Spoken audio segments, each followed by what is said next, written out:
আসসালামু আলাইকুম। প্রিয়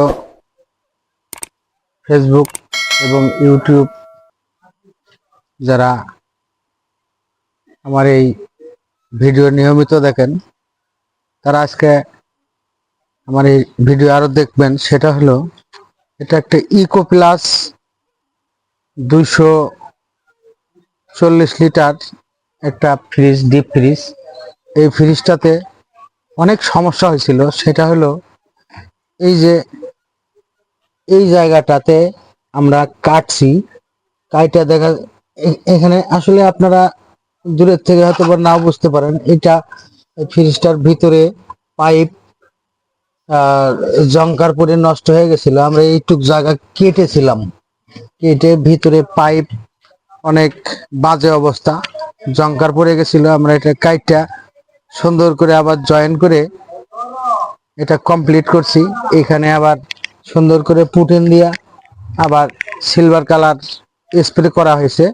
করার পরে এখন ফ্রিজটাতে আমরা এই একটু আগে, এত ভিডিওতে দেখানো যায় না, লং হয়ে যায়, আমরা সম্পূর্ণ কমপ্লিট করার পরে এটাতে আমরা গ্যাস দিয়েছি। এই যে গ্যাসের পাইপ আপনারা নিশ্চয়ই দেখতে পাচ্ছেন, এখনো লাগানো আছে।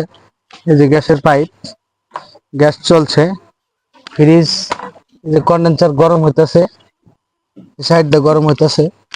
এখন অটোমেটিক ঠান্ডাও চলে আসছে, আপনারা নিশ্চয়ই দেখতে পাচ্ছেন। এই যে সাদা সাদা দেখা যাচ্ছে, এই যে বরফ হয়ে গেছে, খুব সুন্দর স্মুথ ভাবে চলতেছে। আপনারা যে যেখান থেকে আমার এই ভিডিও দেখতেছেন, তারা লক্ষ্য করেন, ফ্রিজ আসলে সাইডে অনেক গরম হবে। এটা গরম না হলে ভিতরে ঠান্ডা হবে না। অনেকেই আমার কাছে কমেন্টস করে, ভাই আমার ফ্রিজটা অতিরিক্ত গরম।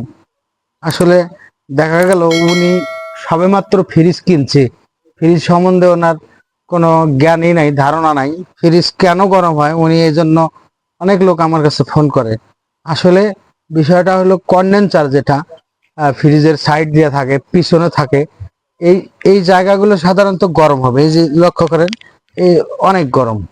এই গরম না হলে ভিতরে ঠান্ডা হবে না, এক পাশে গরম হবে আর এক পাশে ঠান্ডা হবে। যাই হোক, এত কিছু আসলে বলতে চাই না, আমার ভিডিওটা লং হয়ে যায়। এখন মূল বিষয় হলো, এই ফ্রিজটা আমরা আগামীকাল ইনশাল্লাহ সকাল 10টার মধ্যে ডেলিভারি দিয়ে দেব। ফ্রিজটা কমপ্লিট। এখন রাত্রে আমরা চালায় রাখবো। এটাতে আমরা এখন পানির বোতল ভরে রাখবো। রাখার পরে সকালে দেখবো কি কন্ডিশন। আসলে মোটামুটি এম্পিয়ার, মানে কারেন্ট কত নিতেছে এটাও দেখা যাচ্ছে। খুব সুন্দর আছে, কোনো সমস্যা নাই।